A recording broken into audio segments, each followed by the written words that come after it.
গল্প নাইবান বধূ দ্বিতীয় পর্ব। আরশিয়া, রুহি আর জিহাদ বসে বসে লুডো খেলছে। নাহিদ বোধহয় বন্ধুদের সাথে বেরিয়েছে, নয়তো তাকেও খেলাতে পাওয়া যেত। এমন সময় হুট করে রুহির ফোন বেজে উঠল। রুহি মোবাইলটা হাতে নিয়ে দেখল তার হবু বর সুমন কল করছে। আজ থেকে 4 মাস আগে তাদের এঙ্গেজমেন্ট হয়। রুহির সাথে সুমনের প্রেম ছিল প্রায় 2 বছর। এরপর গত 4 মাস আগে দুই পরিবার মিলে ঘরোয়াভাবে কথা বলে তাদের এঙ্গেজমেন্ট সারে। রুহির অনার্সটা শেষ হতে বাকি আর 7-8 মাসের মতো। এরপরে তাদের অনুষ্ঠান করে বিয়ে হবে। কি গো, দুলাভাই কল দিয়েছে নাকি আপু? রিসিভ করছো না কেন? ভাইয়া তো স্ট্রোক করবে, তাড়াতাড়ি রিসিভ করো। আরশিয়ার ছটফটে কথায় রুহি কিছুটা লজ্জা পেল। এরপর আরশিয়ার মাথায় হালকা করে চাটি মেরে বলল, এত বেশি কথা বলিস না পাকনি। এরপর একটু থেমে আবার বলল, এই তোরা তাহলে খেল, আমি তোদের ভাইয়ার সাথে কথা বলে আসি। রুহি বলে আর দাঁড়ালো না, মোবাইলটা হাতিয়ে নিয়ে উঠে পড়ল।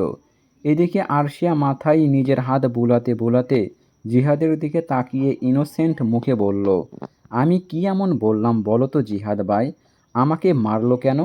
জিহাদ আরশিয়ার ব্যথা পাওয়ার জায়গাতে একটু হাত বুলিয়ে আদরে স্বরে বলল, আহারে থাক বনু, মন খারাপ করিস না, সবই ভালোবাসার কামাল বুঝলি। ভালোবাসার কথা উঠতেই আরশিয়া জিহাদের দিকে জল জল চোখে তাকালো। এরপর শুধালো, আচ্ছা ভাইয়া, মানুষ ভালোবাসলে কি ভালোবাসার মানুষের জন্য সব করে? জিহাদ ব্রু কুঁচকে তাকালো আরশিয়ার দিকে। অতপর সন্দিহান স্বরে শুধালো, কিরে, কি ব্যাপার? তুই আবার ভালোবাসার কথা জিজ্ঞেস করছিস কেন? আহা, বলোই না। হ্যাঁ রে, আর এটাই তো স্বাভাবিক। আরশিয়া মাথা নাড়ল। অহন ভাইও তো তার জন্য সব করে, যখন যা চাই তাই এনে দেয়। এরপর সে একটু কাঁদলেই অস্থির হয়ে যায়। তাহলে অহন ভাইও নিশ্চয় তাকে ভালোবাসে। আরশিয়া মনে মনে একটু লজ্জা পেল। এরপর আবার জিহাদের দিকে তাকিয়ে বলল, আচ্ছা ভাইয়া, তুমি কি কাউকে ভালোবাসো? জিহাদ যেন আরশিয়ার প্রশ্নে উদাস হয়ে গেল। কিছুটা সময় নিয়ে নিজের অজান্তেই উদাসীন কণ্ঠে বলল, ভালোবাসতাম, তবে পাইনি তাকে, জানিস। সময় হোক করতে করতে বড্ড দেরি করে ফেলেছিলাম তাকে ভালোবাসার কথা জানাতে। আর তার ফলস্বরূপ আসছে অন্যের ঘরণী। তাই লোকে বোধহয় বলে, সময়ের কাজ সময়ে করতে হয়। জিহাদ কথাগুলো বলে আরশিয়ার দিকে তাকালো, আর এতেই তার হুঁশ ফিরল। অতঃপর চোখ পাকিয়ে আরশিয়ার দিকে তাকিয়ে ভয় দেখানো কণ্ঠে বলল, এই মেয়ে, তুই এসব জানতে চাচ্ছিস কোন সাহসে? বেশি পেকে গেছিস না? আমি তোর বড় ভাই হই, ভয় পা আমাকে। আরশিয়া তখন হেসে উঠে গেলেও জিহাদের কথাগুলো তার মাথা থেকে এক বিন্দুও সরেনি। তাহলে সেও কি দেরি করে ফেলল? তার মাথায় তো এটা এতদিন আসেইনি যে অহন ভাইয়েরও গার্লফ্রেন্ড থাকতে পারে। আরশিয়া সিদ্ধান্ত নিল আর দেরি করবে না। সে নিজেই এবার অহন ভাইকে তার ভালোবাসার কথা জানাবে। পরদিন সকালে যখন সে রান্নাঘরে গেল, তখন তার বড় মামনি তথা খাদিজা বেগমের মুখে অহন ভাইয়ের বিয়ে নিয়ে কথা শুনতেই তার হাত পা ঠান্ডা হয়ে গেল। সে কাঁপা কাঁপা গলায় এই বিষয়ে ফের জিজ্ঞেস করতেই খাদিজা বেগম জানালো, গত কয়েকদিন ধরেই তার দাদি আর ওরির দাদি ইচ্ছাতে দু পরিবার মিলে আলাপ আলোচনা করছিল।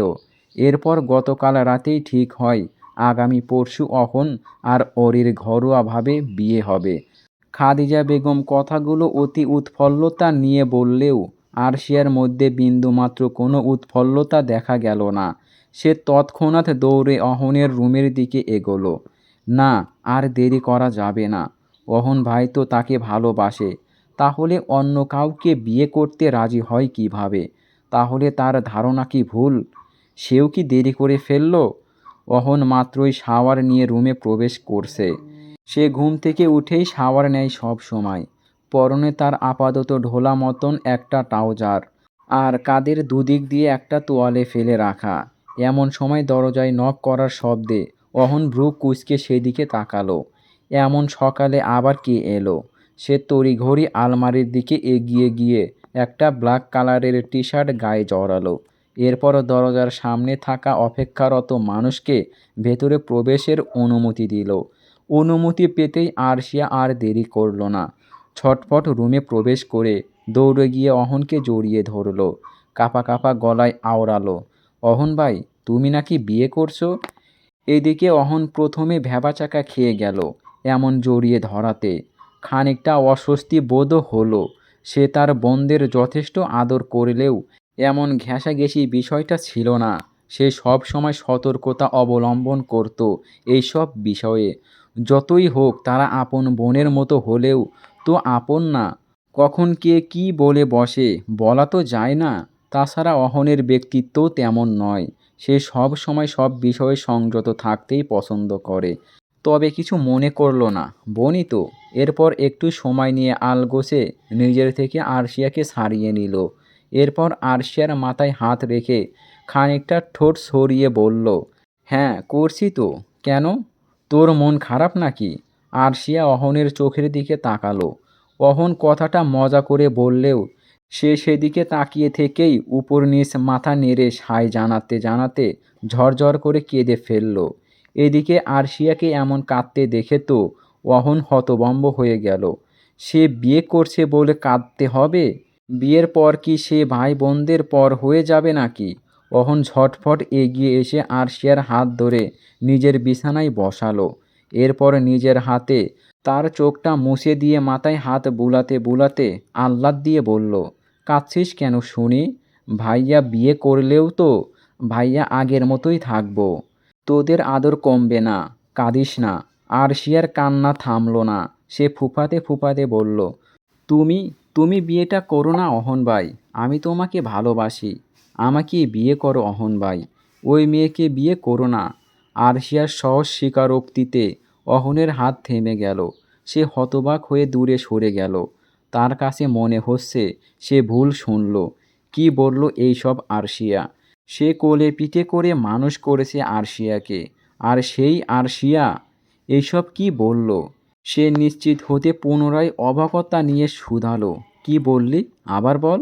আরশিয়া উঠে এসে অহনের সামনে দাঁড়ালো। অহনের চোখে চোখ রেখে বলল, আমি তোমাকে ভালোবাসি অহন ভাই। তোমাকে তোমাকে বিয়ে করতে চাই। তুমি প্লিজ বিয়েটা করো না। নিচে গিয়ে সবাইকে বলে দাও তুমি বিয়েটা করবে না। আরশিয়ার আরও একবার স্বীকারোক্তিতে অহনের হুঁশ ফিরল এবার। সে আর দুপা পিছিয়ে গিয়ে বলল, তুই আমার বোন আরশিয়া, আর আমি তোর ভাই। তুই এইসব ভাবলি কিভাবে? অহন যেন কথা খুঁজে পাচ্ছে না বলার মতো। এমন একটা অপ্রীতিকর অবস্থাতে আছে সে এখন। আরশিয়া দমল না, ফের বলল, কিন্তু আপন না তো। ও অহন ভাই, তুমি এ বিয়েটা করো না প্লিজ। অহন সোজা হয়ে দাঁড়ালো। থমকানো মুখ নিয়ে আরশিয়াকে একবার দেখল। সে এত সতর্ক থাকার পরেও এই দুর্ঘটনাটা কিভাবে ঘটল? শিট, তারই ভুল। তার আরও সতর্ক থাকা উচিত ছিল। এই বয়সটা তো আবেগের। আরশিয়া আবেগে পড়ে এইসব বলছে। ছি ছি, বাড়ির বড়রা জানলে কি বলবে? সে নিজেকে সামলে নিল। এখন আরশিয়াকে বকাবকি করা যাবে না। যদি মেয়েটা কোনো ভুল ডিসিশন নিয়ে নেয়, তাছাড়া তার বড্ড আদরের বোন, বকবেই বা কী করে? তাই একদম শান্ত থেকে হাড়হিম করা গলাতে প্রত্যুত্তর করল, ঘরে যা আরশিয়া, আর এসব মাথা থেকে বের করে ফেল। আমি তোকে কখনো বোন ছাড়া অন্য কিছু ভাবিনি, আর না কোনোদিন ভাবা সম্ভব। তাই অহেতুক আবেগের বশে উল্টাপাল্টা কথা বলিস না, ঘরে যা। আরশিয়া যেতে চাইল না। ফের কিছু বলতে নিলে অহনের বাধা দেওয়াতে থামল। হুম, কোনো কথা না, ঘরে যাও। আর এইসব ভুলে গিয়ে পড়াশোনায় মন দাও। তোমার অহন ভাইয়ের কাছে নিজের আদরের স্থানটা হারিও না। হঠাৎ গাড়ি ব্রেক কষতেই আরশিয়া তার অতীত থেকে বেরোলো। সামনে তাকিয়ে দেখল কলেজে পৌঁছে গিয়েছে। সে চোখের পানি মুছে নিল। অহন ভাইয়ের বিয়ের ঠিক 2 দিন আগে সে এসব বলেছিল। অনেক আশা নিয়ে আবদার জানিয়েছিল ওই মেয়েটাকে বিয়ে না করার। তবে প্রতিবারের মতো এবার আর তার অহন ভাই তার আবদার রাখেনি। সে বিয়ে করে নিয়েছে। তাকে আকাশ সমান দুঃখ দিয়ে বিয়ে করে নিয়েছে ওই অসহ্যকর মেয়েটাকে। এদিকে অহনের গাড়িটা এসে কলেজের সামনে থামতেই ওরই নড়ে চড়ে বসল। এখন কি নেমে যাবে নাকি সে তো বুঝতে পারছে না। অপরদিকে তখনই অহন সিটে বসে থেকেই পিছন ফিরে আরশিয়াকে উদ্দেশ্য করে বলল, নাম। আরশিয়ার গাল দুটো ভেজা, এতক্ষণ যে কেঁদেছে তার প্রমাণ। তবে এবার আর আরশিয়ার কোনো তাল বাহানা করল না। তাই সে এখান থেকে যতক্ষণ না নামবে ততক্ষণ অহনও যে একই কথা রিপিট করবে সে জানে। তাই কাল বিলম্ব না করে নেমে পড়ল। গাড়ি থেকে নেমেই সে জোরে জোরে হেঁটে কলেজের ভেতরে চলে গেল। তার কোনো কিছু সহ্য হচ্ছে না। মনে হচ্ছে সামনে যা পাবে তাই ভেঙে গুঁড়িয়ে দেবে। ভালোবাসায় এত কষ্ট কেন? সে কেন পায়নি তার অহন ভাইকে? অহন ভাই কেন তাকে ভালোবাসেনি? একতরফা ভালোবাসায় সব সময় কষ্ট থাকে বুঝি? তার তো এক বুক জ্বলে যায় অহন ভাইয়ের পাশে ওই মেয়েটাকে দেখতে। আরশিয়াকে নেমে যেতে দেখে ওরই ভাবল নেমে যাওয়া যাক। তাকে তো আর আলাদা করে নামার কথা বলবে না অহন স্যার। তাই নেমে যাওয়ার জন্য গাড়ির দরজা খোলার চেষ্টা করতেই বুঝল দরজাটা লক করে দেওয়া। অরি পেছনে ফিরল, দেখল অহন বিন্দাস মোবাইল স্ক্রল করছে বসে বসে। সে একটু কেশে গলাটা ঠিক করল, এরপর অহনের উদ্দেশ্য বলল, স্যার কলেজে যাবেন না? অহন মোবাইলে তাকিয়েই সংক্ষেপে বলল, যাব। তাহলে দরজা লক করা যে। অহন এবার মোবাইলটা পকেটে রেখে অরির দিকে ফিরল, একটু এগিয়ে এসে বলল, বলো। অরি হকচকিয়ে গেল। সে এবার কি বলবে? কি বলবো স্যার? অহন আরেকটু ঝুঁকে এলো অরির দিকে, এরপর খানিকটা গভীর গলায় বলল, তোমার পার্সোনাল কথা। অরির হঠাৎই মনে পড়ল তখন সে আরশিয়াকে উদ্দেশ্য করে বলেছিল অহন স্যারের সাথে তার পার্সোনাল কথা বলেছে।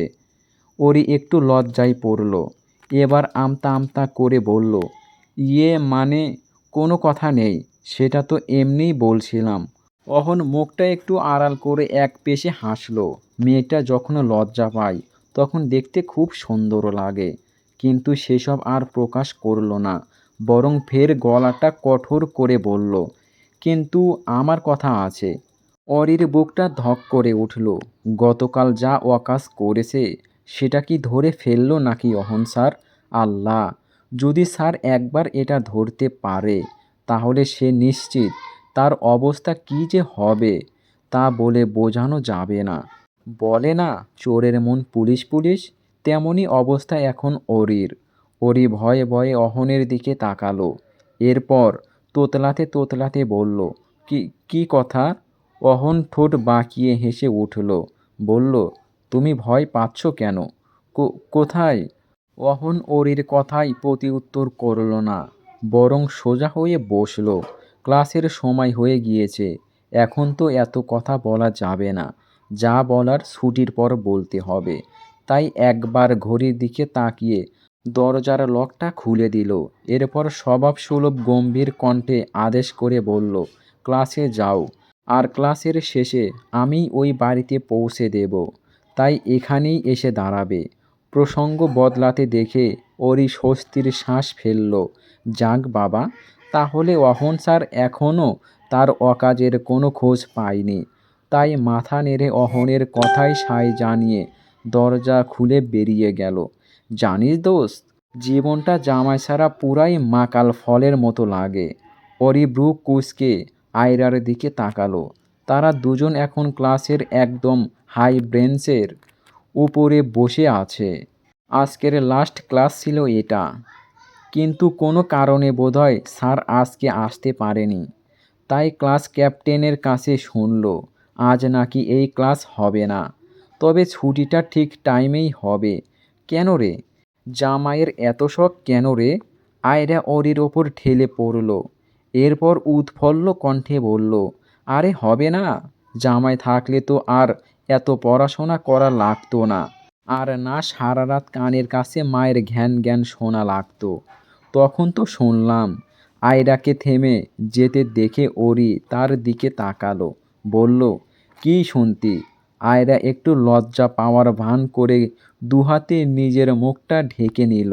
এরপর অরির কানের কাছে এসে বলল, তখন তো শুধু জামাইয়ের রোমান্টিক কথা শুনতাম। ওর এই মুখটা বিকৃত করে আয়রার দিকে তাকালো। নিজের ওপর থেকে আয়রাকে ঠেলে সরাতে সরাতে বলল, সর মাইয়া, যা তুই তোর জামাইয়ের কাছে যা, গিয়ে মধুর মধুর কথা শোন। কিন্তু আমার তো জামাই নাই। আমার আছে নাকি তো?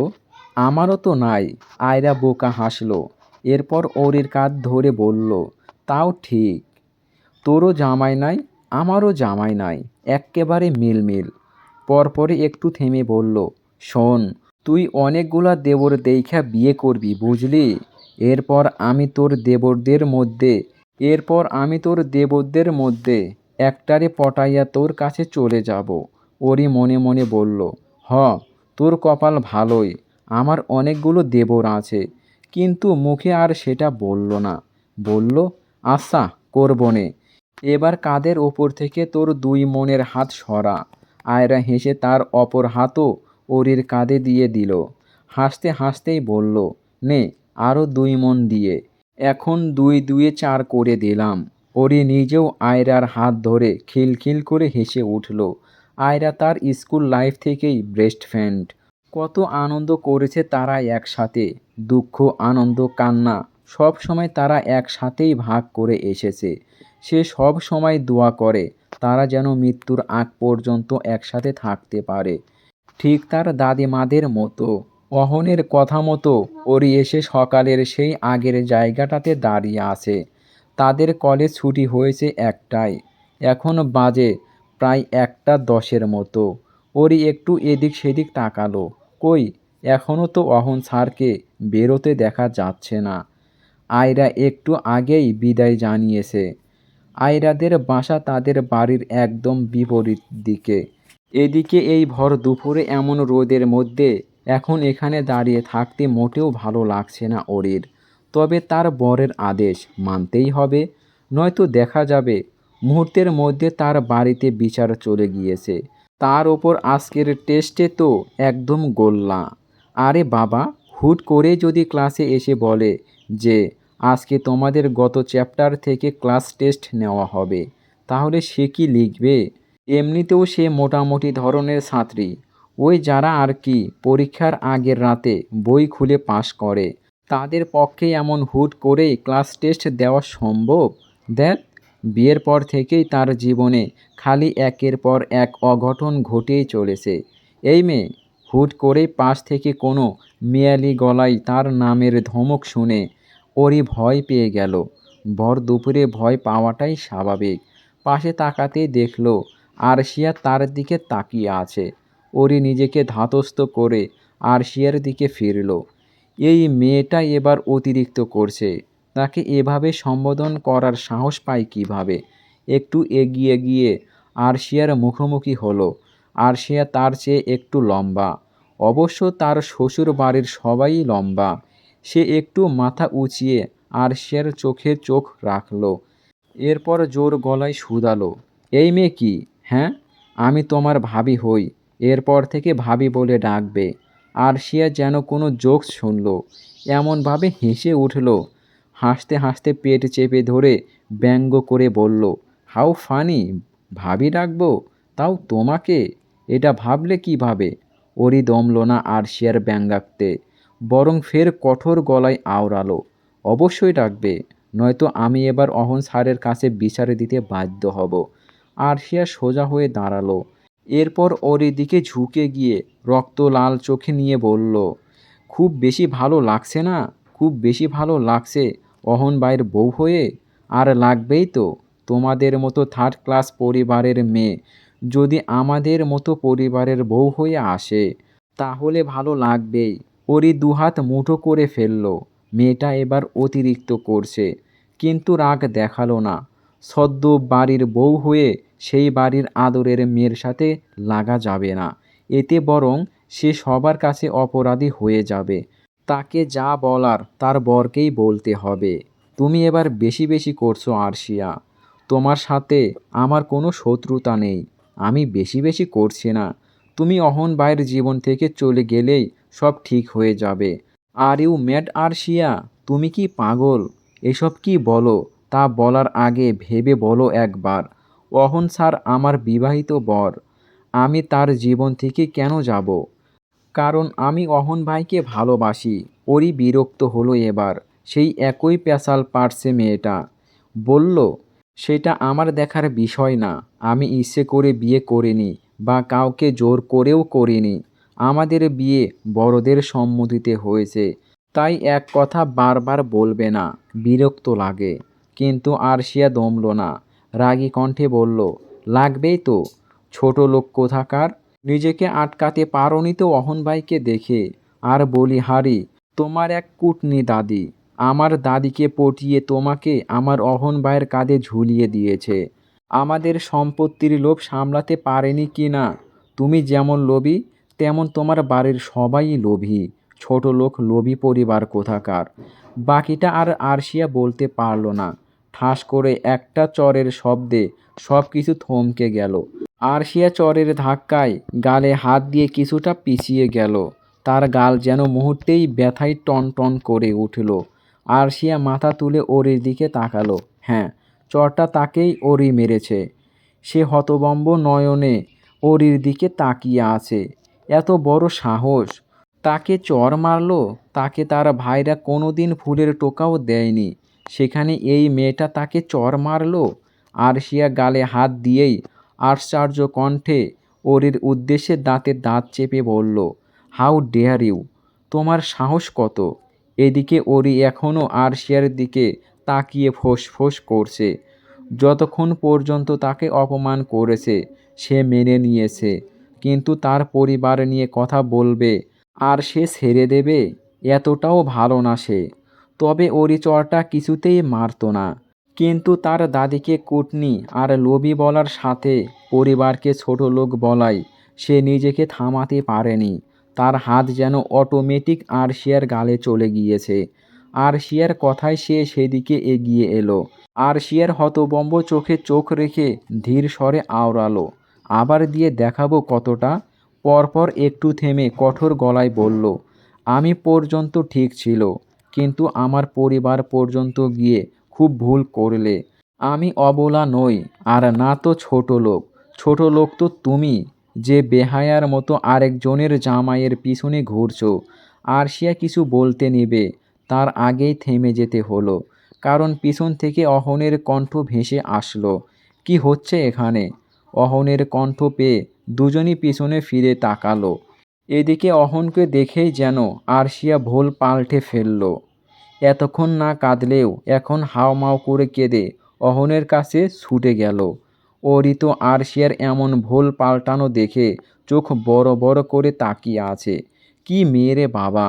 এতক্ষণ তো তার দিকে চোখ রাঙিয়ে তাকিয়েছিল। যেই না অহন স্যারকে দেখল, কেমন নাকি কান্না শুরু করলো। এদিকে অহন তো মাঝ রাস্তায় আরশিয়াকে কাঁদতে দেখে ছটফটিয়ে উঠল। তার অতি আদরের বোন, আদরে আদরে সব সময় রেখেছে, কখনো কাঁদতে দেয়নি, আর এখন এভাবে হাউমাউ করে কাঁদছে। তার তো অস্থির হবারই কথা। সে এগিয়ে এসে আরশিয়ার মাথায় হাত রাখল। পূর্বের সব কিছু ভুলে গিয়ে বলল, কি হয়েছে আরশি? কি হয়েছে বল আমাকে। ওরি শুধু তাকিয়ে তাকিয়ে ওদের কাহিনী দেখছে। অহনকে এখন আরশিয়ার পাশে দেখে তার সর্বাঙ্গ একেবারে জ্বলে যাচ্ছে। যতই হোক তার জামাই অহন স্যার, এমনভাবে দেখলে তো জ্বলারই কথা। ভুলটা তারই। এই মেয়েটাকে প্রথম হালকাভাবে নেওয়াটাই তার ভুল ছিল। নেকু কোথাকার একটা। অহন ভাই, ওরি আমাকে চর মেরেছে। আরশিয়া ফুঁপিয়ে কেঁদে কথাটা বলল। এরপর নিজের গালটা বাড়িয়ে দিল সত্য মিথ্যে যাচাইয়ের জন্য। কিন্তু আরশিয়ার মুখে কথাটা শুনতেই অহনের মুখ গম্ভীর হয়ে গেল। ওরি চর মেরেছে, কারণ কি? অহন গম্ভীর মুখেই ওরির দিকে তাকিয়ে এরপর আরশিয়ার বাড়ানো গালের দিকে তাকালো। ওইদিকে ওরি শক্ত চোখে এদিকে তাকিয়ে থাকা, আর আরশিয়ার গালের মধ্যে পড়ে থাকা ছাপ তো আরশিয়ার কথা যে সত্য এটাই প্রমাণ করছে। অহন চারদিকে তাকালো।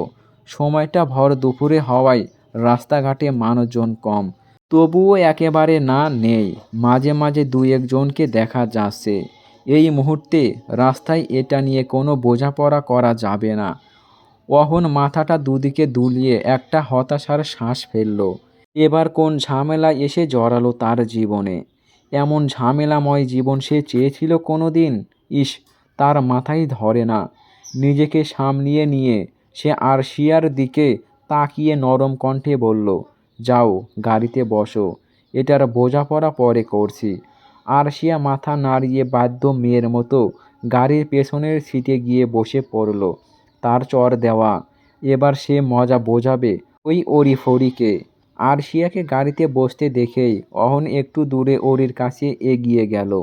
ওরি যে এখনও রেগে আছে তা বেশ বোঝা যাচ্ছে।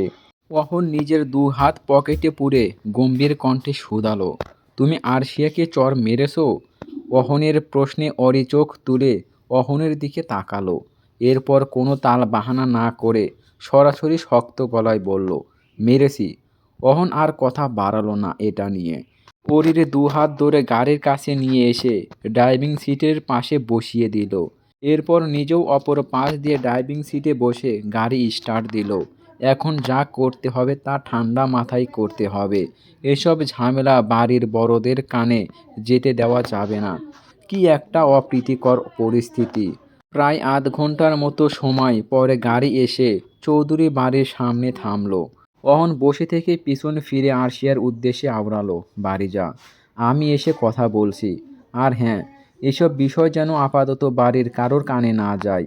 আরশিয়া এবারও বাধ্য মেয়ের মতো মাথা নাড়ল, যেন সে বোঝাতে চাচ্ছে তার চেয়ে বাধ্য আর কেউ নেই। এরপর গাড়ির দরজা খুলে বাড়ির দিকে এগিয়ে গেল। আরশিয়া নেমে যেতেই অহন গাড়ি ঘোরালো। কিন্তু গাড়ি নিজেদের বাড়ির দিকে না যেতে দেখে ওরি চিৎকার করে উঠল, এটা তো আমার বাড়ির রাস্তা না, কোথায় নিয়ে যাচ্ছেন?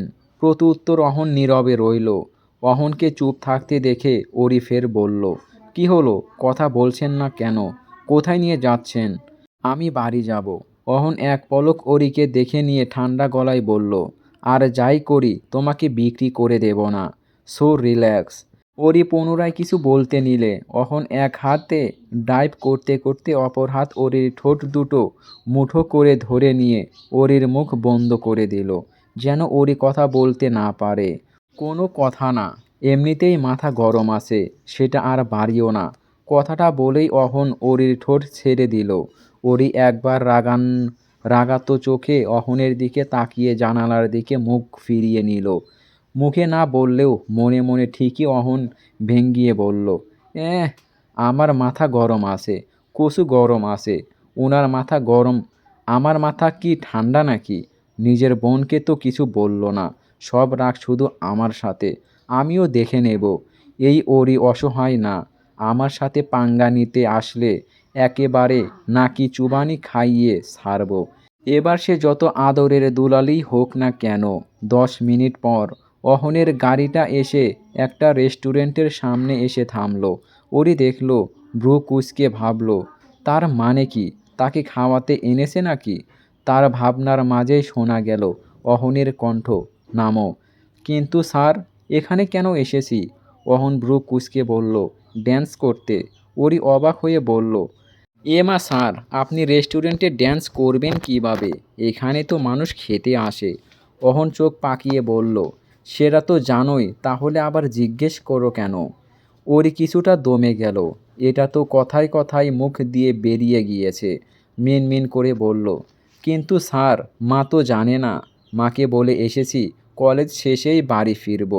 অহন নির্বিকারে সামনের দিকে এগিয়ে যেতে যেতে বলল, আন্টিকে জানিয়েছি আমি। ওরি হাঁপ ছেড়ে বাঁচল অহনের কথায়। যাক, তাহলে বাঁচা গেল, নয়তো তার মা তাকে ঝাঁটাপেটা করত।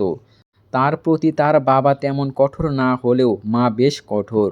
এরপর অহনের পিছু পিছু সে নিজেও রওনা হলো। আজকে একটা দফারফা করতে হবে ওই আরশিয়ার ব্যাপার নিয়ে।